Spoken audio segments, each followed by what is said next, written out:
EVM के बारे में है कि ईवीएम डाउट में आया है और इस इलेक्शन में जो महाराष्ट्र के इलेक्शन के अंदर है, जो लूप साइड जो इतना जो वोटिंग का जो आंकड़ा जो निकला है, उससे ऐसा लगता है कि लोगों को लगता है कि भाई ईवीएम को टैंपर हुआ है।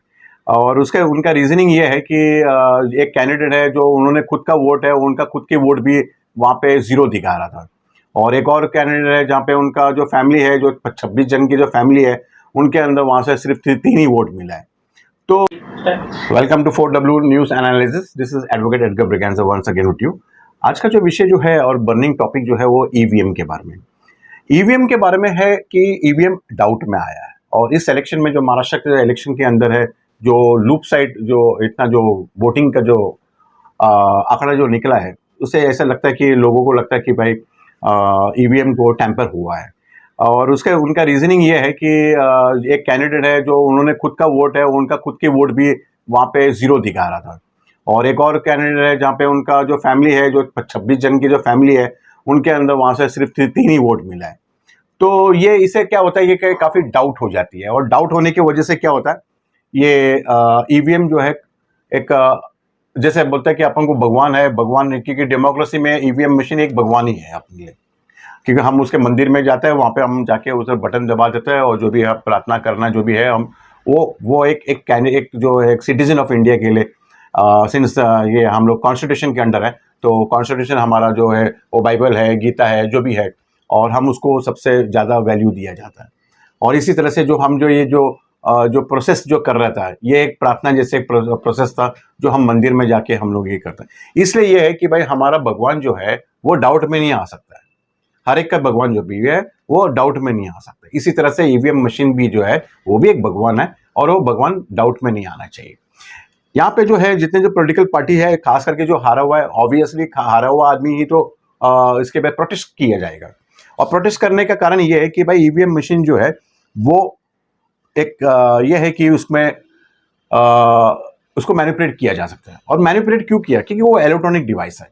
इलेक्ट्रॉनिक डिवाइस को है मैनिपुलेशन के लिए, वो ऐसा नहीं कि भाई वो उसको नहीं किया जा सकता है, किया जा सकता है। और काफ़ी जन ने कितना जो सब यूट्यूब में आया है कि किस तरह से ईवीएम मशीन को मैनिपुलेट किया जा सकता है। अब उसके पास सुप्रीम कोर्ट का ये भी कहना है कि ऐसा नहीं हो, जरूरी नहीं है। और सिंस उसके वजह से उन्होंने जो है वो खारिज करके लिया जितना भी पीआईएल है कि let us go back to the ballot system. ठीक है, हम ईवीएम के ऊपर हम डिपेंड करेंगे, क्योंकि पुराना ज़माने में बैलेट की बॉक्स की चोरी हो जाता था या पेपर लेके सब लोग स्टैम्प मारता था। ये भी ऐसा देखने को मिला था पुराना इलेक्शंस में।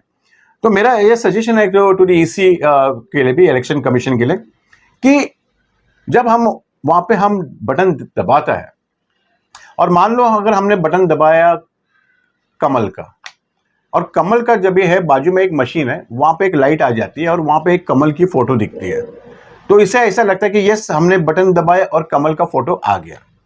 यहाँ तक तो सब सही है। हमारा कहना है कि वहाँ पे उसका स्लिप निकलना चाहिए। वो कमल का एक फोटो जो है वो उसका पेपर बाहर आना चाहिए।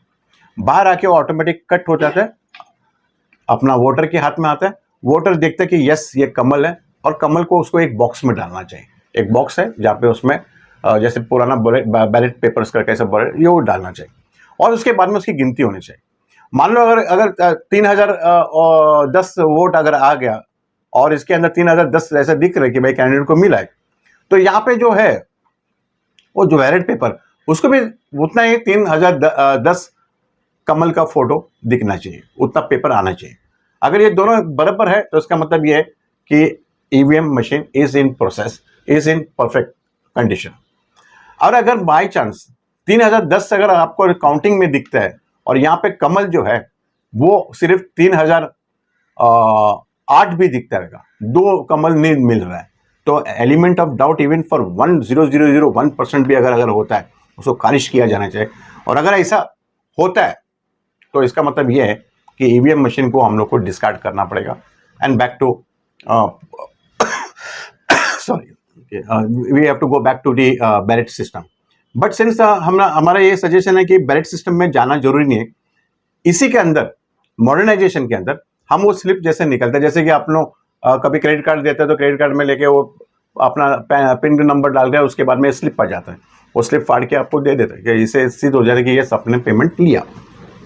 इसी तरह से जब ये वो बटन दबाता है ऑटोमेटिक यहाँ से स्लिप आने चाहिए, कट के आपके हाथ में आने चाहिए, वो पेपर निकल के आपको बॉक्स में डालना चाहिए। दोनों का टैली अगर सेम हो जाएगा तो there will be no problem. इसी तरह से ये होता है कि अगर ये जो सिस्टम अगर आप लोग अगर चला के ले लेगा तो इसका मतलब ये है कि द ईवीएम मशीन का जो सिस्टम है वो अच्छा है और चल सकता है। मुझे तो समझ में नहीं आता है कि इतना टेक्नोलॉजी एडवांस हो गया तो इलेक्शन कमीशन या पॉलिटिकल पार्टीज भी उन्होंने ये क्यों नहीं निकाला कि भाई बॉक्स भी होना चाहिए, आप वो पर्ची निकालो और बॉक्स में डालो। ऐसा नहीं जरूरी कि बहुत सारे पेपर लेना है, उसके ऊपर स्टैम्प मारना है और इतना कॉस्ट ऑफ पेपर का वेस्टेज हो जाता है। मैं समझता हूं कि पेपर को वेस्ट होता है, हटा दो पेपर को, बैलेट पेपर्स को हटा दो, बट वो जो स्लिप जो निकलती है, जो कमल का जो स्लिप निकला, हमको तो देखना चाहिए भाई कमल है और फिर कमल का स्लिप है, वो पेपर को निकल के बॉक्स में डालना और उसका पता काउंटिंग के लिए चलना। इमीडिएट काउंटिंग के लिए तुरंत का तुरंत 2 घंटा या एक दिन के अंदर जो है काउंटिंग पूरा हो जाता है और आपको पूरा आपका इलेक्ट्रॉनिक के हिसाब से आपका कैलकुलेशन हो जाता है। और उसको 1 हफ्ते के बाद में वो आप पेपर निकालो, बॉक्स निकालो, ओपन करो और टैली करो। अगर वो बराबर अगर हो गया तो इसका मतलब ये है कि सिस्टम ओके है। तो इसी तरह से हमारा इस माध्यम के थ्रू से and even to the political parties को भी और इंजीनियर्स लोग के लिए भी और टू द इलेक्शन कमीशन भी and to the ruling parties को भी कि भाई let us have a fair ये बैटलफील्ड। अगर ये फेयर अगर रहेगा, सबको बराबर होएगा तो चल जाएगा, तो देयर इज नो प्रॉब्लम। और एक इशू मैंने इसमें देखा था कि आप लोग पॉलिटिकल पार्टी को जो फर्स्ट जो मेन पॉलिटिकल जैसे बसपा हो गया, सॉरी बहुजन विकास बहुजन पार्टी हो गया, उसके अंदर उसका हाथी का सिंबल आता है, एक कमल का सिंबल आता है, पंजा का सिंबल। तो ये जो मेन जो पॉपुलर पार्टीज है ये 1 2 3 में आता है, ये नहीं होना चाहिए, बराबरी होना चाहिए। और बराबरी ये है कि जो भी है कैंडिडेट है उनको नाम के हिसाब से उनका वहां पे आपका नंबर गिरना चाहिए। आपका जरूरी नहीं है कि भाई कांग्रेस का है तो इसका मतलब कांग्रेस का पहले 3 नंबर में आपका फोटो दिखना चाहिए, नहीं, आपका जहां पे भी आपका कैंडिडेट के गिरता है वहां पे गिरना चाहिए। इससे क्या होता है कि लोग कम से कम उस टाइम पे तो ध्यान तो देंगे कि काम पे करना है। सिर्फ ऐसा बोले कि 2 नंबर बटन पे दबाओ तो ऐसा नहीं चलता। आपको देखना है कि भाई उधर और बाकी का कैंडिडेट जो है उनका जो अगर सोचता अगर 20 कैंडिडेट, वो 20 कैंडिडेट को कहां से ढूंढेंगे। अभी रिजल्ट एक इंडिपेंडेंट का जो है उसकी जो इलेक्शन जो चल रही थी उसके तो नंबर तो काफी नीचे था, उसमें तो मालूम भी नहीं पड़ता है कि भाई उसके नंबर किधर है, तो ढूंढना पड़ता है। और जो आदमी जो अंदर जाता है वो सोचता है कि मैं जल्दी से गया बटन दबा दिया और निकल जाऊं, मैं हो गया मेरा काम, क्योंकि वो चाहता है कि जल्दी से जल्दी वो आराम से जाके वहां पे टाइम वेस्ट नहीं कर सकता, वो जाके वहां पे ढूंढेंगे नहीं। ठीक है, ऊपर बाहर एक पेपर का एक स्लिप रखा है, उसके अंदर नंबर है, तो उसको पता है कि उसका नंबर क्या है, 22 नंबर है या 23 नंबर है, तो उसको पता है कि भाई 23 नंबर ढूंढने का कंफर्म करने का कि यस ये वो बराबर है। और जो भी है क्रिकेट वाला है, बैट है या मिक्सर है, जो भी है, ठीक है, उसका मिक्सर आ गया, बटन दबा दिया और उसका हो गया काम। और यहाँ से स्लिप निकल गया तो स्लिप निकलने के टाइम पे उसको दिखना चाहिए। ये ब्लैक है, लाइट हो गया, लाइट बच गया, ऐसा नहीं, स्लिप बाहर आने चाहिए। तो अगर आपको लगता है कि भाई रियल में आपको जेन्युइनली ईवीएम मशीन को बचाना है तो आपका जो पेपर ट्रायल है, वो पेपर ट्रायल का जो स्लिप है वो फट के बाहर आने चाहिए और वो बॉक्स के अंदर एंट्री होना चाहिए और दोनों का टैली सेम होना चाहिए। अगर दोनों का टैली सेम हो गया तो इसका मतलब हमारा सिस्टम बराबर है। तो इस माध्यम का थ्रू से मेरा इसी को यही है कि EVM is perfect but it is under doubt, and if the doubt is there then the doubt को क्लियर करने के लिए जो उसका पेपर ट्रायल है वो पेपर ट्रायल निकल के हाथ में आने चाहिए और फिर उसको बॉक्स में डाला